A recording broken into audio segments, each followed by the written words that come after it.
Welcome to the Workers' Reading Room. Today I'll be reading American Trade Unionism by William Z. Foster. This is Chapter 26, Steel Strike Strategy. When organized labor goes into such an important strike as that evidently now looming in connection with the organization of the steel industry, it must proceed with a definite strike strategy based upon a realistic measuring of the balance of the opposing class forces and modified from time to time as changing circumstances dictate. We may be sure that the employers, in their fight to preserve the open shop, which is worth billions to them in extra profits, are going ahead with a highly developed strategy. In the following pages, therefore, I shall undertake to outline some of the major principles of a sound strategy and tactics for the steel workers' struggle. To develop a line of policy that is realistic and justified by the present economic and political situation, and by the general relation of forces between the capitalists and the workers.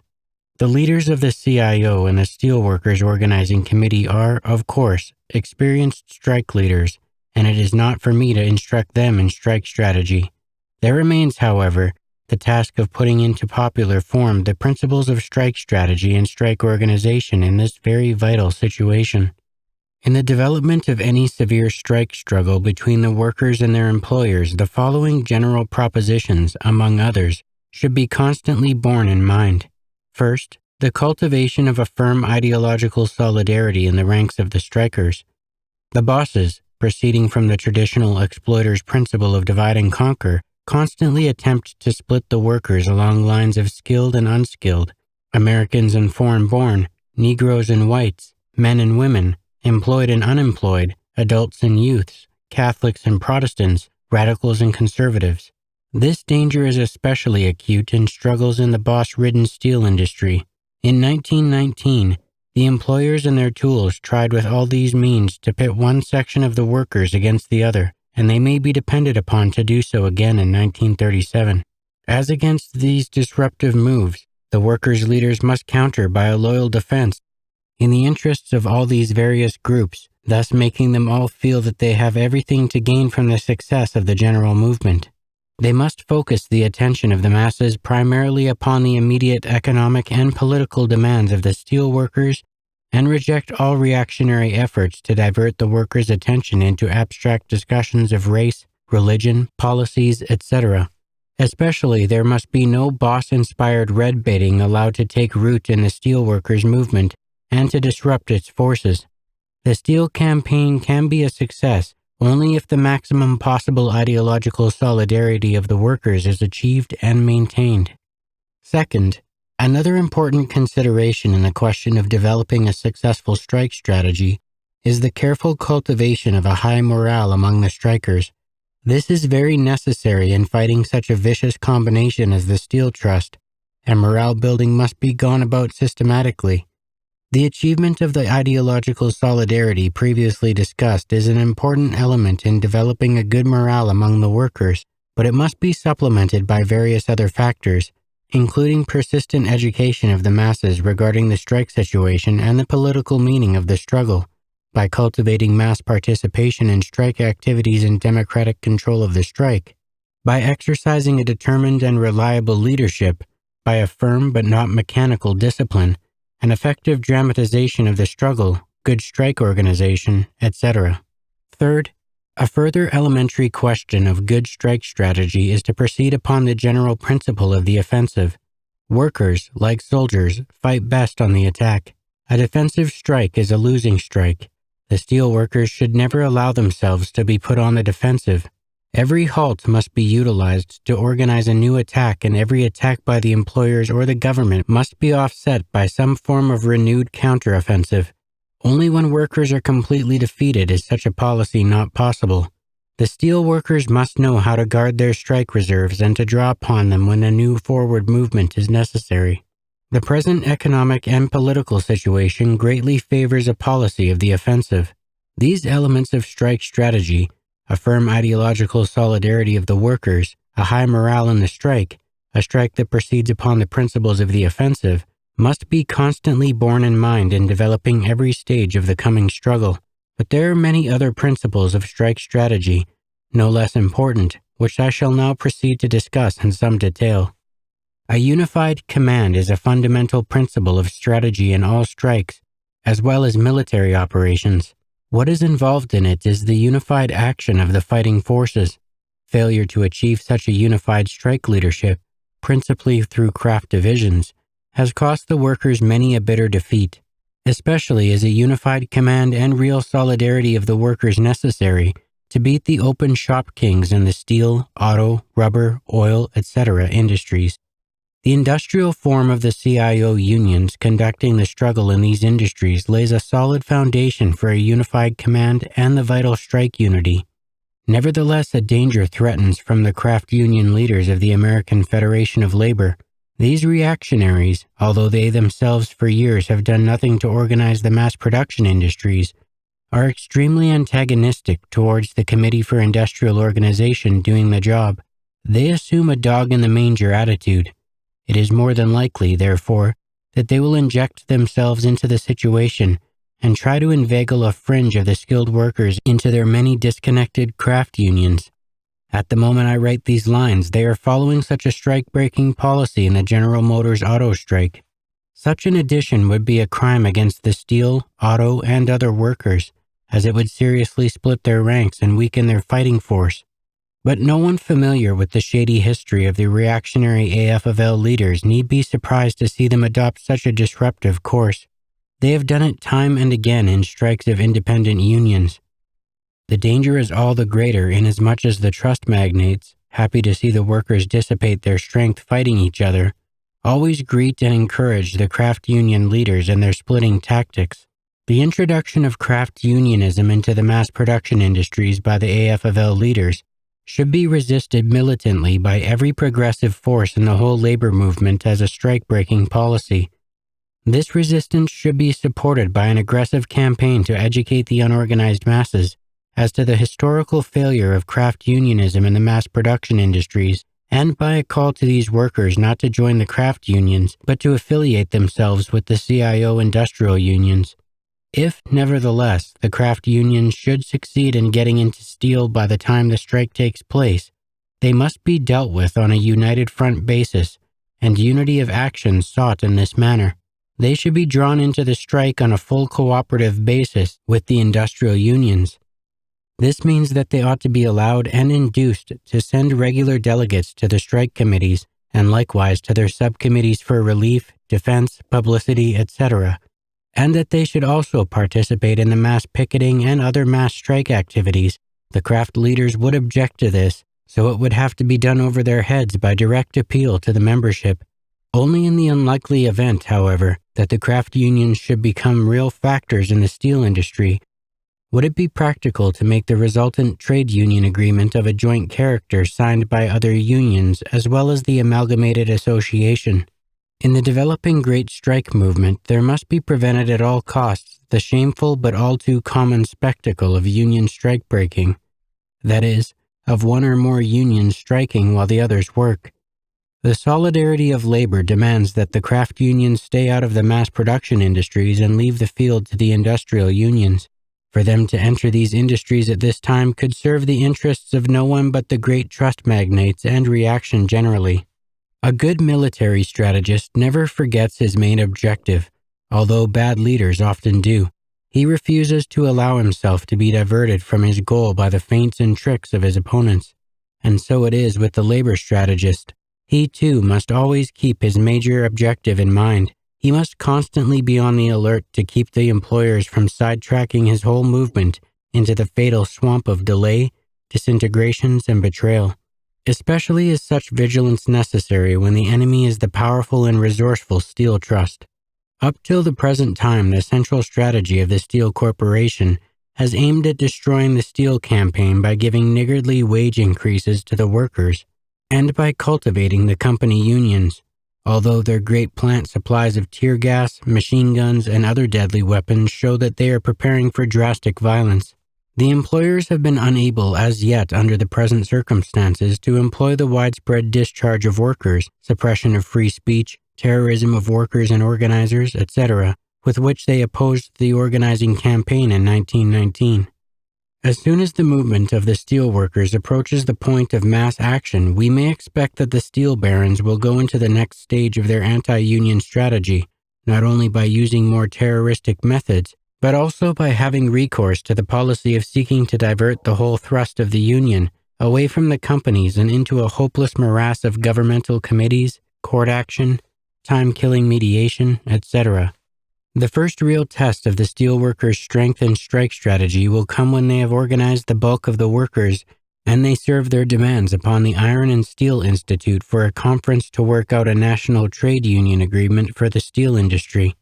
It is at this point that the steel companies will attempt to paralyze or kill off the workers' movement by bogging it down in a swamp of disintegrating maneuvers.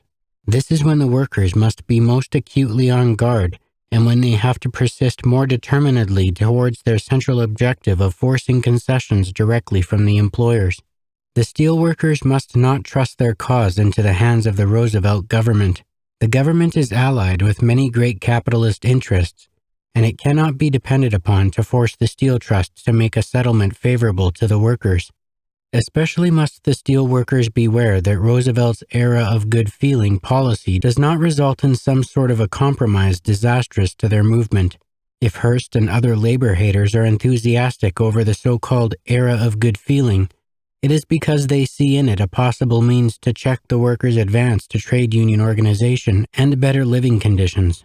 Still fresh in the minds of the workers are the maneuvers by which the Roosevelt government, the courts and the AFL leaders killed off the Weirton steel strike, and also the devious means by which they ruined the powerful movement of the steelworkers in 1934. The one being sidetracked into endless court actions, and the other getting lost in the trickery of a board set up by Roosevelt. These defeats of the steelworkers through the Roosevelt government are in line with those of the workers in the automobile and other industries during the days of the NRA. Such experience must serve as lessons to the steelworkers in their present developing struggle. Towards the Roosevelt government, their attitude must not be one of naive reliance, but of mass pressure to preserve civil liberties in the steel areas and to force the Steel Trust to yield to the demands of its workers.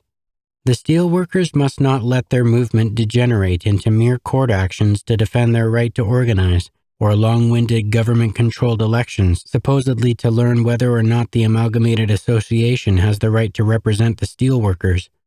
These questions must be settled by pressure against the employers and, if necessary, by mass strike action.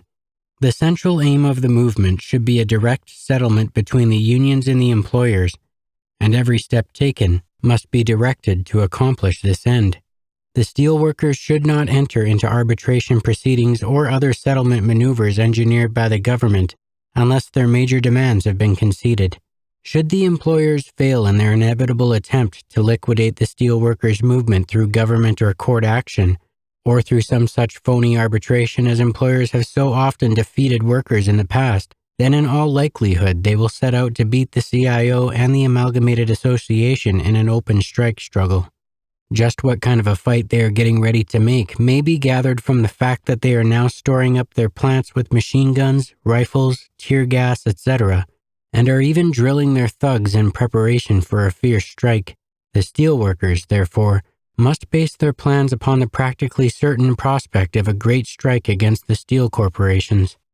The perspective of a huge national strike confronts the workers' leaders with the necessity of bearing closely in mind another basic principle of strategy, that of mobilizing a full sufficiency of forces to achieve their objective. A good strategist never sends a boy to do a man's job. This strategic principle may be illustrated by an old-time circus story. A boss canvasman was explaining to a visitor how vitally important it was that the cook wagon should arrive early on the circus lot, in order that the men could breakfast, or else they would not put up the big top. Said he, "No cook wagon, no breakfast, and no breakfast, no work." And he explained, therefore, that they always used the precaution of having 8 of the strongest horses to pull the cook wagon over the muddy roads. "But," inquired the visitor, "suppose the roads are so poor that your 8 horses can't pull the cook wagon. What then?" "Oh, then," said the circus boss, "we put on more horses. And if they can't do the job, we get out old Babe the elephant to push it from behind." "Still," persisted the visitor, Suppose the roads are so terribly bad that even all these horses and old Babe together can't haul the cook wagon through the mire. How about that? Oh hell, declared the boss with finality. We just put on more horses and more horses. The damned cook wagon simply has to go through. It is in this spirit of unconquerableness that the workers' leaders must face the eventuality of a national steel strike. They must be prepared to throw more and more forces into the struggle until finally they budge the immovable steel trust. The steel campaign must come through, and that is all there is to it. Nothing will be handed to the workers gratuitously, either by the bosses directly or by the government. All they will get is what they are willing and able to fight for. The key to the winning of the movement of the steel workers is the greatest mobilization of labor's forces ever made in the United States. Another major strategic consideration that must always be borne in mind in strikes is that of dealing the blow at the best time and place. The enemy must be hit both at the proper moment at its most vulnerable spot. The steelworkers, if they keep this point clearly in mind, are in a splendid position to win. The CIO plans to have the majority of the steelworkers organized by the middle of February 1937, after which the demands of the workers will be submitted to the American Iron and Steel Institute and a conference insisted upon. This is a practical schedule, and it climaxes the steel movement at a most favorable moment. Undoubtedly, by the date set, the great majority of the workers can readily be organized. Then, allowing a few weeks for preliminary negotiations, the steel situation should come to a head somewhere about the end of March. This is just the time, March 31st, when the national agreement of the 500,000 bituminous miners expires. From a strategic standpoint, obviously the correct thing to do is to link the struggle of the steel workers with that of the bituminous coal miners, and possibly also of the anthracite miners, thus developing a broad movement of about 1 million coal miners and steel workers. This appears to be the aim of the CIO, and, if so, it is a sound strategy. The interests of these two basic sections of the workers are bound up together. They have largely the same forces of massed financial capital to fight, and there is every reason why their fight should be combined into one general movement against the closely allied steel and coal corporations. A joint strike of the 1 million steel workers and coal miners would exert a tremendous power. It would bring to a standstill the two most basic industries and tie up other industries far and wide. It would constitute by far the greatest strike in American history. In view of the favorable situation in industry, with production rapidly rising, the combined coal miners and steel workers would probably be able to secure victory, forcing the open shop kings, for the first time, to treat their workers like human beings. But labor should make assurance doubly sure by hooking still more horses to the cook wagon if need be. There must be contemplated the extension of the strike struggle among the vast armies of workers in the automobile, rubber, and heavy metal and electrical fabricating industries, and also further, if necessary. Mass production industries. The CIO is now conducting organization campaigns in these mass production industries. In the present situation, so very favorable for organization work, its campaigns can and should be speeded up so that the unions involved, which, as they are led by the CIO, would not have to depend upon the reactionary leaders of the AFL, can also present their demands to their employers by the end of March, if not sooner. The entrance of the workers in the auto, rubber, aluminum, and other highly vulnerable and closely interlinked mass production industries simultaneously, or at approximately the same time into the struggle, would enormously strengthen the whole movement. Such a movement in the key industries would constitute a most effective cooperation of the strategic principles of opportune time, key place, sufficient power, etc. While each of these great groups of workers has its own demands, the entire movement should be coordinated around the central strategic task of winning the demands of the steel workers. This main objective especially must not be forgotten in whatever settlements are arrived at in the various industries. It may turn out in reality that the steel workers, coal miners, automobile workers, etc. will not actually coordinate their national movements. The auto workers especially are running ahead and developing a great national struggle of their own. Possibly, in view of labor's present extremely favorable position, these great groups, acting separately, may achieve their major demands. It is also possible, although most unlikely, that they can secure their demands without great strikes. Nevertheless, the foregoing proposed line of strategy, the linking of these big movements, with steel at the center, is basically correct. It would be a tremendous manifestation of labor's power. It is the best course to be followed under the present circumstances, the policy that would ensure the workers' victory most quickly and completely in these industries and open the doors the widest for a general advance by labor on all fronts. Every conservative and reactionary influence will be exerted to prevent the steelworkers, miners, and other key workers from acting jointly, and will seek to defeat or half defeat them one section at a time.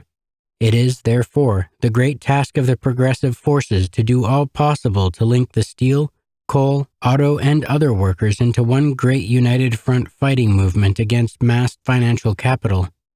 To what extent it will turn out to be possible to call into action labor's heavy first-line reserves, both to win their own demands and to achieve victory in the steel struggle, remains to be seen.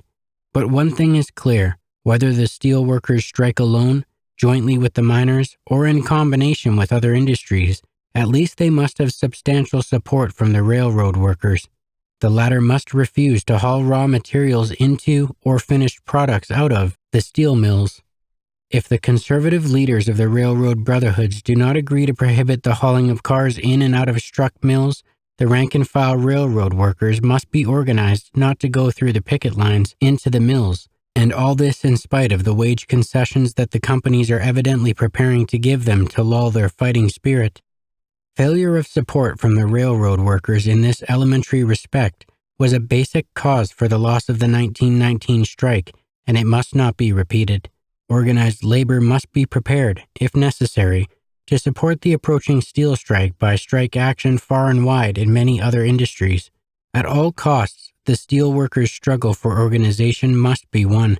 The fate of the trade union movement is bound up with the steel workers, whose movement must needs be carried through to victory. A national strike of steel workers, and especially a great combined strike of workers in steel, coal, and other industries, would be highly political in character. It would become immediately the central political issue of the country. No one would have a keener appreciation of this fact than the employing interests of the country. In such a situation, we might be sure that they would shout revolution in all keys and try to utilize the government to stampede the workers back to work in a welter of violence and confusion. The workers must also be acutely aware of the political character of the developing mass struggle and, as good strategists, be prepared to use every political weapon at their disposal. In the great general strike in England in 1926, one of the worst errors made by the conservative union leadership was to ignore the obviously basically political character of the movement and to try to keep the struggle restricted to the economic sphere. This was disastrous, as it prevented the workers from utilizing their many political means of struggle. Such a mistake must not be made in the great struggle that in all probability will develop before the organization of the steel workers is conceded by the Steel Trust. Let me repeat, political action does not consist in relying upon the Roosevelt government to win the workers' fight against the Steel Trust. On the contrary, the workers must mobilize all their political organizations and sympathizers to reinforce the great economic strike struggle of their unions. By bringing mass pressure upon the government, local, state, and national, to prevent the use of troops, injunctions, etc. against the strikers, and to force a strike settlement favorable to the workers. Immediately with the development of such a great strike movement as now appears certain, Labor's non-partisan league, the various farmer labor party groups, the Socialist Party, the Communist Party, the progressive blocs in the national government and state legislative bodies, and other political forces sympathetic to labor, should all connect their forces to mobilize public sentiment and bring determined political pressure against the steel corporations through the government. The occasion of the strike should also be utilized politically by labor's coming forward militantly with its whole legislative program for the preservation and development of civil rights for the 30-hour week, improved Social Security and unemployment relief, the legal right to organize, abolition of company unions, prohibition of scab herding and spy systems, etc. A victory in steel should be accompanied by a general advance of labor legislation in every field. A great strike in steel, coal, and other industries would also put immediately upon the agenda of the day the question of the political mass strike, and the workers must, from the outset, prepare to use this powerful political force. It is certain that in many localities, especially where the authorities tried to suppress the right to picket, and when they used violence against the strikers, local general strike movements would or could result. Also, on a national scale, should the Steel Trust, supported by organized capital, make a determined effort to defeat the strike by violent measures, the question of a national general strike would almost certainly become a living issue among the ranks of labor, regardless of the efforts of the reactionary trade union officials, the employers, and the government to prevent it. The political mass strike could have as its objectives the withdrawal of troops and the reestablishment of civil rights in the strike areas, the removal of anti-labor government officials, the advancement of important labor legislation thrust up by the strike situation, against the shipment of strikebreakers, against evictions of the strikers, for placing of strikers on government unemployed relief, the release of arrested strikers, and for the favorable settlement of the strike. During the past several years, the American working class has gained much experience with the weapon of the mass political strike to add to its previous experience with the historic Seattle and Winnipeg general strikes. It learned very much about this form of political struggle in the Great San Francisco Strike of 1934, as well as in such local general strike situations as those of Pekin, Terre Haute, Minneapolis, Milwaukee, etc. The many valuable lessons from these struggles must be used if such strikes occur during the approaching labor upheaval. Should the organized employers seriously threaten to beat the strike of the steel workers and the other mass production workers, the masses of American workers generally must defend the right of the steel slaves to organize by using, as the situation may demand, the local or national political mass strike. Steel Strike Organization. In the previous sections, I have discussed several major principles of strike strategy and tactics necessary to apply in the event of a great strike in steel and allied industries. It now remains to consider a number of others required to ensure the success of such a struggle. These include good strike preparations, thoroughgoing strike organization, democratic strike leadership, mass participation in strike activities, care of the material welfare of the strikers, mobilization of the strike reserves, etc. In view of the existing very favorable economic and political circumstances, a national strike of steelworkers, and especially a great strike of steelworkers and coal miners combined, and also possibly other industries, would create a situation extremely difficult for the employers to handle, and would probably be of short duration. Nevertheless, it would be dangerous simply to place reliance in the prospect of a short, quickly victorious strike. If the employers determined to fight against the unionization of the unorganized workers militantly and with all their power, the consequence might well be a long and bitter struggle, even where such huge masses of workers are involved. We must remember that the 1919 steel strike of 365,000 workers lasted 3.5 months, also that the National Railroad Shopman strike in 1922 of 400,000 workers continued for 5 months, and that the Great Coal Strike in 1927, involving some 500,000 workers, went on more than a year. In fact, as I write this, we are now seeing the powerful strike of 70,000 maritime workers lasting over 2 months, although it has shipping completely paralyzed on the entire Pacific coast and badly lamed on the Atlantic and Gulf coasts. And the glass workers also have been on a national strike 14 weeks already. In any event, whether the employers intend to resist to the last ditch or not, the best way to bring about a speedy and favorable settlement of the probable 1937 steel strike, which the bosses are forcing on the workers, is to make that strike the biggest, best organized, and most effective in American labor history. The principles of strike organization outlined in this chapter are calculated to help achieve this end. They are based on sound experience and can be applied not only to steel, but also to automobile and such other industries as may be involved in mass strike movements in this period. Fundamental to the carrying out of a good strike strategy is a thorough preliminary organization for the struggle. This is equivalent to the recruiting and training of an army before the battle. Such preparation is especially necessary in an industry like steel, where the workers have had very little experience in organization and disciplined action, and where the power and ruthlessness of the enemy they have to fight are enormous. Good preparation gives the workers incomparably greater striking power. It is on the same principle that drilled troops are far better fighters than raw recruits. In strike preparation, the first thing to be considered is the building of the Union itself. This requires that the present steel campaign be speeded up, so that practically the entire body of steel workers are members of the Union before the actual strike begins. Nor should the office workers in the steel plants be left out of the steel union in its drive to organization. Under the stimulation of the great strikes in the auto, glass, and other industries, and with the workers' present readiness to organize, this speeding up can be easily accomplished by the application of broader methods of organizing work. That is, the holding of great series of mass meetings, widespread radio broadcasts, vast distribution of literature, etc. It should not be difficult, with the use of such intense organizing methods, soon to have the workers pouring into the Union in a great flood. The steel campaign should aim at solidly organizing every worker in the steel towns, including restaurant workers, building trades, retail clerks, etc., into their respective unions.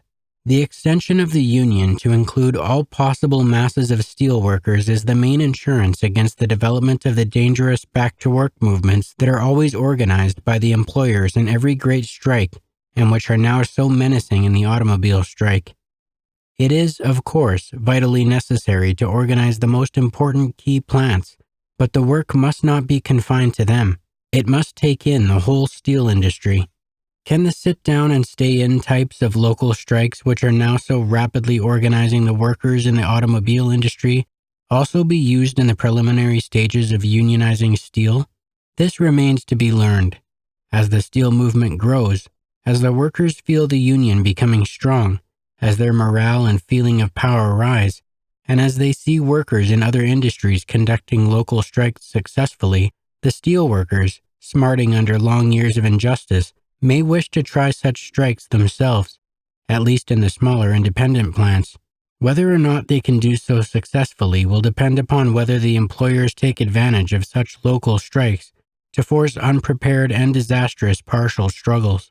In any event, the CIO will do well to proceed cautiously in this matter, to guard carefully against untimely local strikes, and to continue its present strategy of subordinating all local activities to the development of a great disciplined national movement of steel workers. It may well be that the method of the stay-in strike will be applied to many steel plants in the event of a general strike call. Whether or not it will be used will depend upon several factors. If the workers consider the experience in the automobile industry was successful, if the government is hostile and will permit the use of gas and other violence against stay-in strikers, if a union feels strong enough to control the plan without staying in, if the prospect is for a long or short strike, etc. It was the steel workers in Homestead in 1892 who gave the first and most heroic American example of strikers occupying struck plants, and it may be followed in the approaching strike. Besides signing up the workers, it is also necessary, as soon as practicable, to set up the new local unions of the Amalgamated Association and to get them functioning. These locals should be not merely general conglomerations of all the workers from each mill. They should be departmentalized, with sub-locals for the most important mill departments. New officials should be elected throughout the union. The establishment of the locals and new officials will do much to raise the discipline of the men. It will give them more of a feeling of being organized. It will increase their confidence in each other and in the stability of the movement. Such solid organization will double the weight of their blow when the strike test comes. Good strike preparation also requires that the company unions be entirely merged into the Amalgamated Association before the time the probable strike actually takes place. If not, the bosses will attempt to use them as strike-breaking organizations. The company unions, declaring openly for the Amalgamated Association and its demands, should from now on carry on the most active campaign to mobilize their membership into the trade union. And if, when the strike does occur, the company unions are not entirely absorbed by the Amalgamated Association, they should join in its strike call and then formally merge with the trade union. The declaration of the strike must sound the death knell of company unionism in the steel industry if the workers have not succeeded in killing it even before that time. Should there be any AFL craft unions in the steel industry when the strike takes place, they should be linked with the Amalgamated Association and should join in its general strike call. All these organization preparations for the strike should be accompanied by a most thorough education of the steelworkers on the tasks and significance of the coming strike. The union demands should be literally plastered over the entire steel industry and also popularized far and wide throughout the whole country, with myriads of bulletins, leaflets, stickers, posters, etc., as well as broad radio campaigns, newspaper advertisements, etc. The workers and the general public should be taught the meaning of the struggle and be kept advised of its progress. Great mass local, district, and national rank-and-file conferences and meetings of steelworkers and, as things approach ahead, a great mass strike vote should be utilized to educate and organize the steelworkers for the coming struggle. The old adage, well begun is half done, applies to strike strategy as well as to other activities. The first blow is often decisive. Usually trade union strikes are badly organized, which weakens them from beginning to end. But this one must be different. It should be thoroughly prepared, organizationally and ideologically. If this is done, then when the steel workers almost certainly strike in 1937, their walkouts will be so complete that no one will be left in the mills even to blow the whistle. One of the basic means for building a strong strike and for the working out of a good strike strategy is the development of a democratic strike leadership through national and local broad strike committees.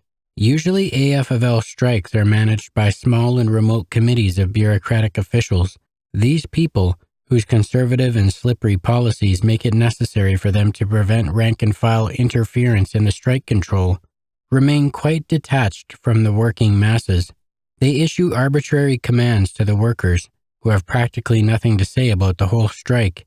Commonly, the result is that the latter's high qualities of discipline, enthusiasm, and fighting spirit are but little developed. Thus, the entire strike is weakened. The broad democratic strike committee system, which is based on the best strike experience the world over, is vastly superior to the prevailing primitive AFL system of a handful of dictatorial officials running the strike as they please. The broad strike committee gives the workers the realization that the strike is really their affair. It awakens in them an intelligent discipline and not merely a blind obedience to orders. It raises their morale, avoids the usual mass passivity, and brings about the maximum mass activity. Above all, it provides the means for the strikers to contribute their intelligence to the shaping of strike policy. The broad strike committee system also aids the work of the strike executive leaders by connecting them directly with the masses. It facilitates their knowing what is actually taking place in the strike fields, what tactics the bosses are using, what are the workers' moods, etc. It also provides the mechanization for the swift mobilization of the workers for a needed defensive or offensive maneuver.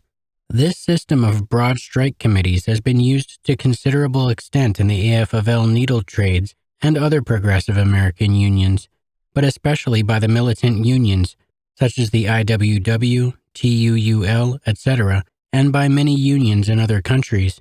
It has always proved highly effective.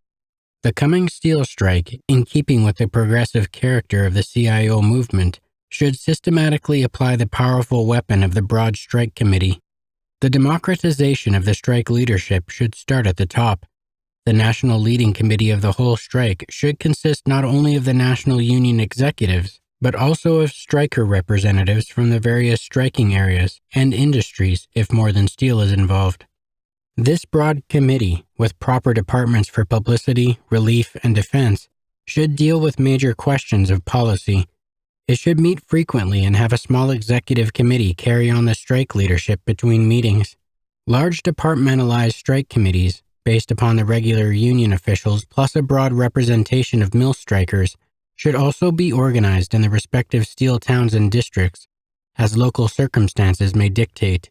Each steel mill should also have its own broad strike committee. The mill strike committee should conduct their local activities under the leadership of the local or district strike committees. the size of the committees varying according to the size of the mills, the rate of representation ranging from 1 member for each 25 workers to 1 member for each 100 workers.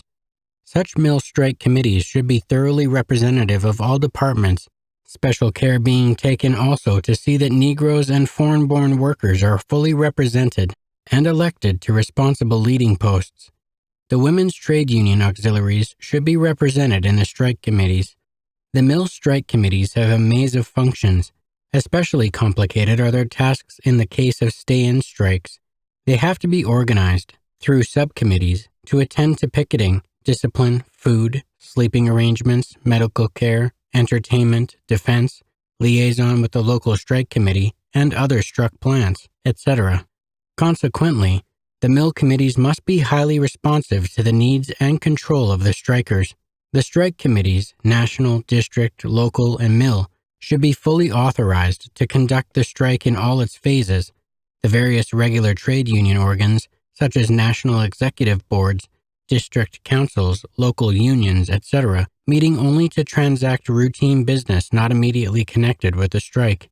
The various strike committees should be elected on the eve of the strike. Before the strike is ended, the National Strike Committee should submit the proposed terms of settlement for a referendum vote by the strikers. These principles of democratization and departmentalization should also be introduced into the amalgamated association structure as the union is built. The amalgamated association constitution is obsolete, unfitted for the steel industry, and should be completely rewritten. Mass participation. The working out of a good strike strategy requires the highest degree of mass participation by the strikers in the organized activities of the strike. More than that, it also involves drawing the strikers' families into these activities, for the strikers' women and children are also very effective fighters and morale builders.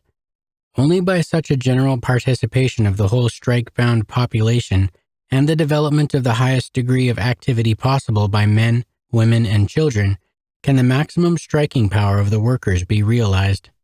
In this respect again, the coming steel strike must be vastly superior to the ordinary AFL strike, in which, because the conservative leaders fear the growth of militancy among the rank and file, only a small percentage of the workers, not to speak of their families, actually carry on the strike, the great mass remaining passive.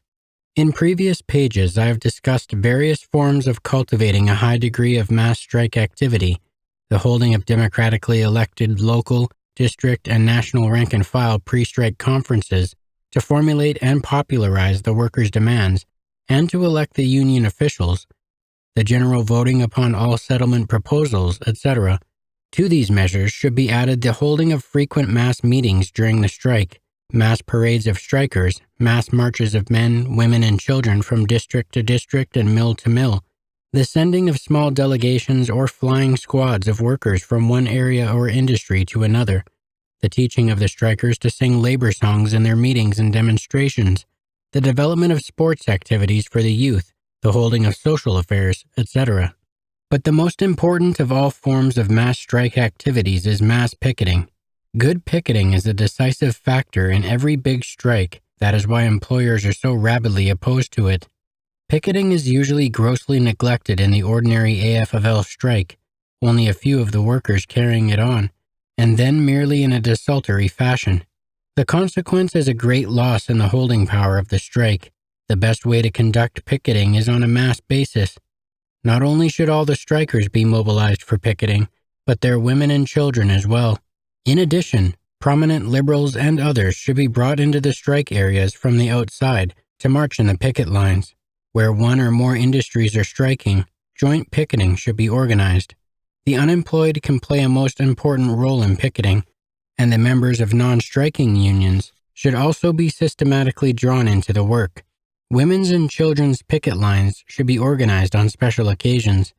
This system of broad mass picketing raises enormously the political level, enthusiasm, and resistance power of the strikers. It has been used effectively in many IWW and TUUL strikes by the more progressive AFL unions and by many unions in foreign countries. When the 1937 steel strike comes, the progressive CIO should adopt the modern, effective system of mass picketing. The picket line should be well organized. not mere crowds of workers. It should be under the control of a picket committee, which is a section of the strike committee. The picketers should be organized into squads, each squad headed by a carefully selected captain. All strikers should be required to do their bit at picketing. The youth especially should play a big part in the organization of the picket lines. The picket committee must maintain pickets around the mills at all times, whether or not they are trying to operate with scabs. Especially must there be great mass picket lines on Monday mornings and upon all occasions when attempts are being made to bring scabs into the mills. Often the difference between bad picketing and good picketing is the difference between a lost and a won strike. The question of a well-organized strike publicity is most fundamental to the success of a great strike in steel, or a combined strike of steel, coal, auto, etc. In such a big strike, the capitalists will fanatically howl that the whole movement is an insurrection, a revolution, and they will throw their entire publicity machine, the newspapers, radio, etc., into the task of terrorizing the public and of driving the workers back to the mills in a welter of violence and confusion. In the 1919 steel strike, they used such a Red Scare effectively, with the help of the Wilson government. In the San Francisco General Strike in 1934, they also loudly shrieked revolution and created a hysteria among sections of the population, and they do the same things to a greater or lesser extent in every strike. We may be absolutely certain, therefore, that their poison gas campaign would be infinitely worse in the case of the prospective nationwide steel or steel coal strike involving up to 1 million or more workers. To combat successfully this vicious strike-breaking propaganda offensive of the employers will be basic for the winning of the strike. In order to create a favorable public opinion, it is necessary that the workers develop a great publicity counteroffensive of their own. They must dissipate the charges of revolution by centering the whole agitation around the immediate economic and political demands of the struggle. They should relentlessly expose the vast riches and profits of the employers and their health-destroying, spirit-killing poverty of the workers, the terrorization and suppression of civil rights by the boss's gunmen, the great significance to American democracy of a victory by the workers, etc.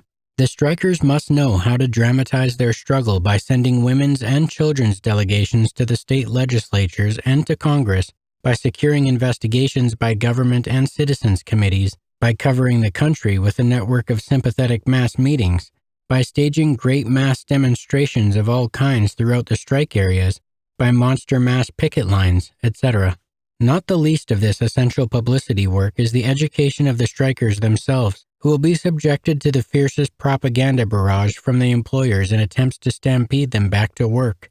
The striking workers should be systematically taught the meaning and implication of the strike through a plentiful flow of regular bulletins, special leaflets, mass meetings, radio broadcasts, etc. Especially must they be kept informed in detail as to the progress of the strike itself. In this connection, in case of a hard strike, among other such measures to be adopted, rank-and-file delegations should be sent from district to district so that workers may be directly informed as to the status of the strike from personal observation. In 1919, in the later stages of the struggle, one of the most effective strike-breaking methods of the bosses was to have fake delegations of workers visit various districts and then start false reports and demoralization among the strikers, both in their hometowns and other centers. Neglect of the fundamental task of systematic education could easily result disastrously in a bitterly fought steel strike.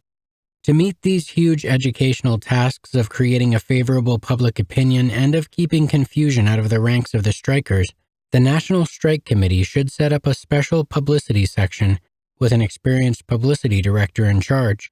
This publicity department, in addition to building its own immediate publicity machinery, should systematically mobilize the trade union, militant, and liberal press, as well as friendly radio broadcasters and newspapermen working on the capitalist press. All these elements together would constitute a great educational force, one that could make the voice of the strike heard loudly and clearly in every corner of the country. Strikers, like armies, march on their stomachs, and many are the strikes that have been lost through hunger.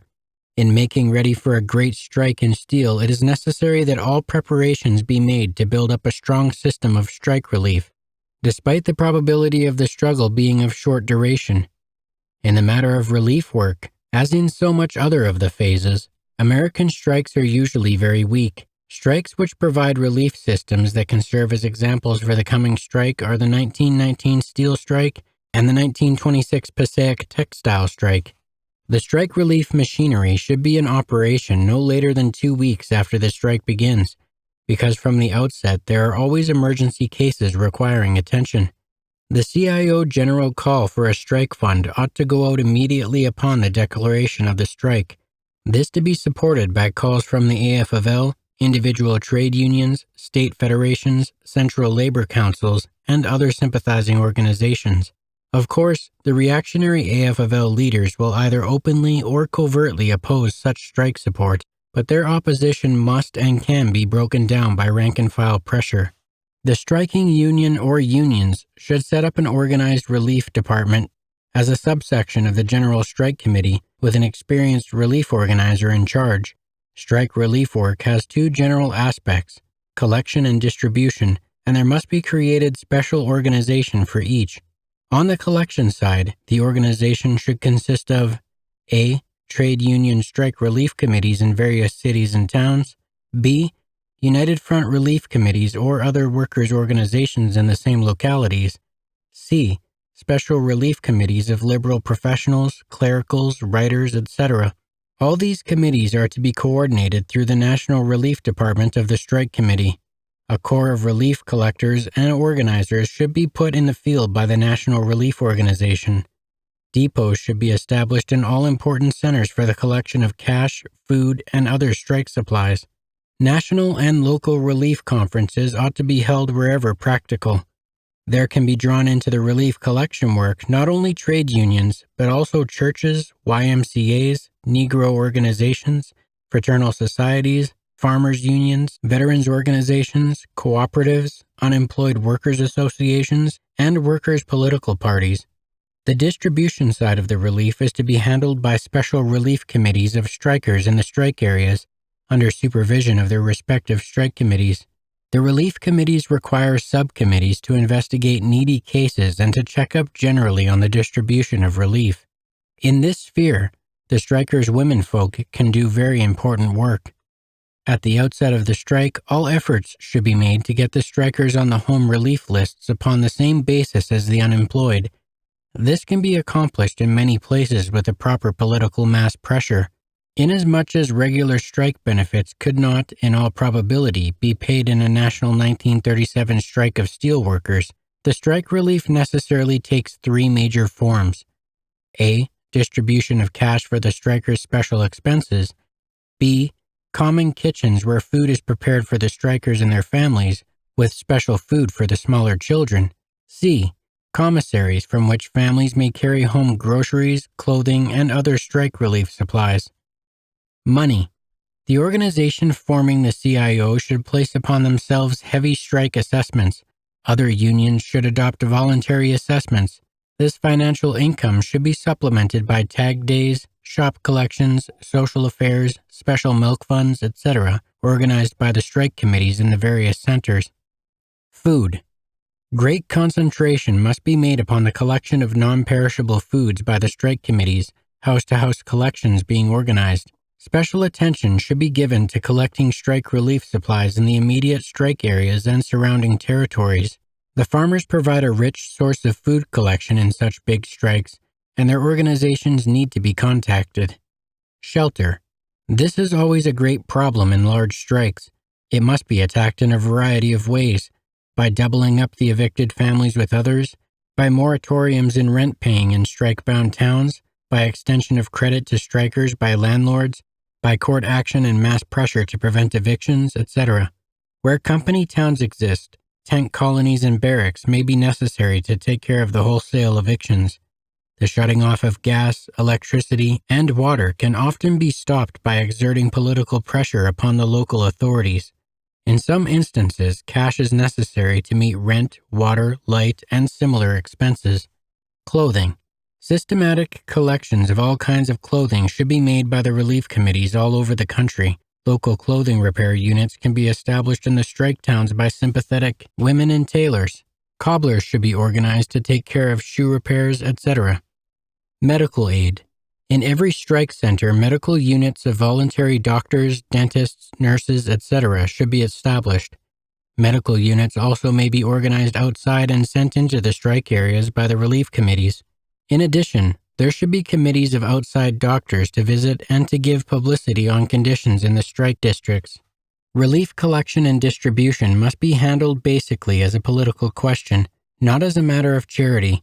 In the strike districts, strike relief should be so organized as to stimulate mass picketing, each picketer being furnished with a card which is punched to indicate the amount of picketing he has done.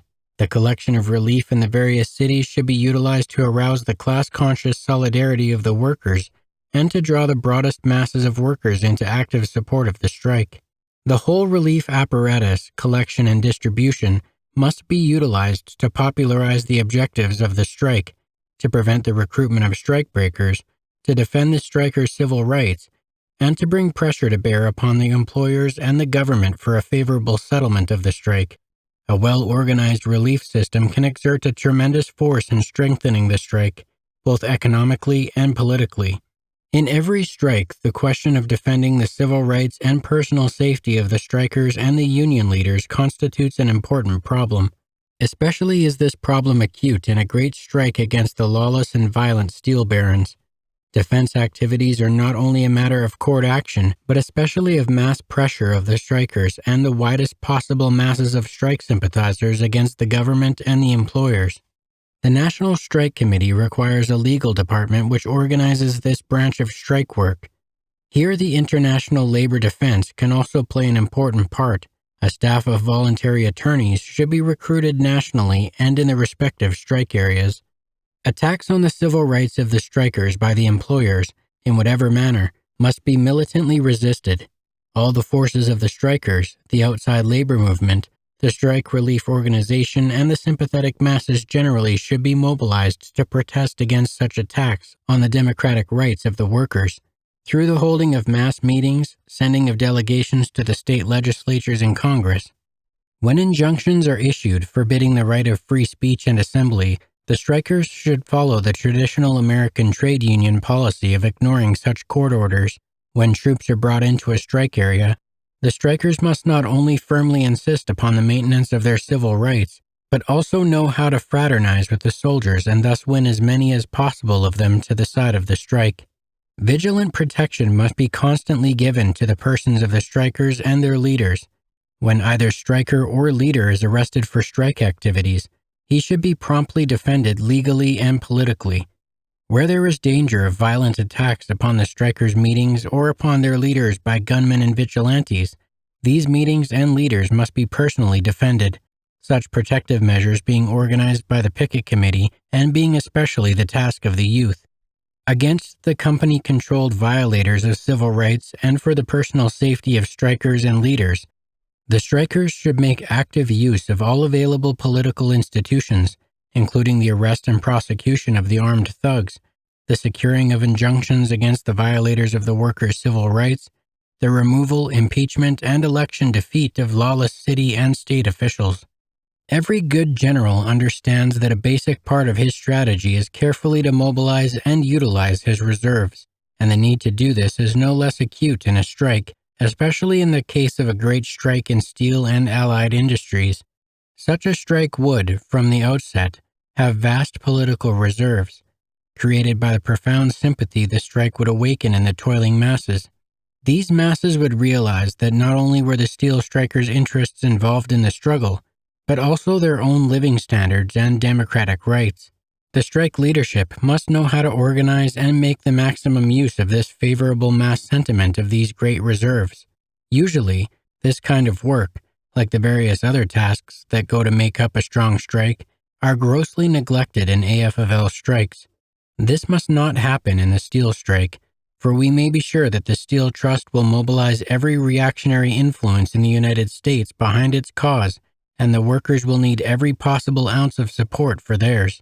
The question of mobilizing the reserves of a national steel strike involves not only developing the solidarity of the workers' main forces directly, the support of the unorganized masses of workers, of the members of company unions, of the unemployed, of the non-striking trade unions, and of the workers' political parties, but also the mobilization of the huge masses of semi-proletarian and petty bourgeois sympathizers who are actively interested in the winning of the strike. This necessitates the development of united front committees of youth clubs, fraternal societies, churches, peace movements, professional guilds, women's clubs, Negro organizations, farmers' cooperatives, veterans associations, etc., for various strike tasks. In the preceding pages, I have sketched concretely some of the ways in which these very vital petty bourgeois and semi-proletarian strike reserves can be utilized, including their participation in publicity work, technical aid for strikers, defense and relief activities, and general political work. To facilitate the mobilization of these reserves, a National Citizens Committee comprising such liberal strike sympathizers, including politicians, educators, scientists, writers, artists, etc., should be set up at the commencement of the strike. This committee must work closely with the National Strike Committee in political activities in support of the strike, and should stimulate the formation of local relief committees of liberal strike sympathizers. Especially in the strike areas is it necessary to build up similar citizens' committees of professionals, small businessmen, clergymen, white-collar workers, officers, and representatives of various mass organizations to offset the strike-breaking activities of the ever-present and dangerous citizens' committees organized by the employers. A national strike in steel and allied industries must be made a great rallying issue for the major massing of the democratic forces of the United States to win the struggle. Consolidating the victory. It is a fundamental principle of strategy, whether military or labor, to follow up the victory by pushing back the enemy on every front and to capture all possible of his strongholds. In the months ahead, the CIO leaders, as well as the progressive forces generally of the labor movement, must give this strategic principle serious consideration. Lenin once wisely remarked that we never can have real victory unless we also know how to retreat when need be. A good general always bears this thought in mind. In this situation, however, there need be no perspective of retreat. The strategy must be based on the offensive and animated by a spirit of daring and indomitability. The stage is all set for a great labor victory, provided only that the trade union leadership rises to the occasion, to the height of its tasks. This victory, which can be so readily won, must be realized to the full in all its possibilities and implications. I have already indicated the great importance to the working class of a victory in the steel industry. Now let us look at this whole matter a little more concretely. When, early in 1936, the workers of France, fighting against the rising menace of fascism and organized in a great united front of radicals, socialists, and communists, defeated the reactionary forces and elected the present Popular Front government, one of the aftermaths of their victory was that within a year the French trade union movement increased its membership from some 1,500,000 to over 5 million. This is about equivalent to the American trade union movement, considering the differences in size and industrialization of France and the United States, leaping up from its present low figure of about 3,500,000 to a membership of 15 million or 20 million. A victory in steel in the United States, if properly followed up, would undoubtedly give a tremendous stimulation to trade union organization in general in this country. It is a question as to whether there will be as great an advance as to that which followed the victory of the Popular Front government in France. But certainly success in the steel industry would throw the door wide open for the organization of many millions of workers. The extent to which the possibilities of the situation will be realized will depend largely upon the ability and farsightedness shown by the trade union leadership. Even in the very favorable situation after a great victory in steel, the organization of these millions of workers can only happen in the fullest measure if the progressive forces everywhere in the trade union movement make the task of organizing the unorganized all labor's first order of business. Determined drives must be made to begin the unionization of the huge masses of unorganized in all fields, the millions of general metal and electrical workers, the mass of textile workers, the army of truck, bus, and taxi drivers, the great numbers of unorganized packing house, metal mining, building trades, food workers, lumber workers, agricultural workers, etc., as well as those in the auto, rubber, aluminum, oil, glass, and other industries now being organized by the CIO.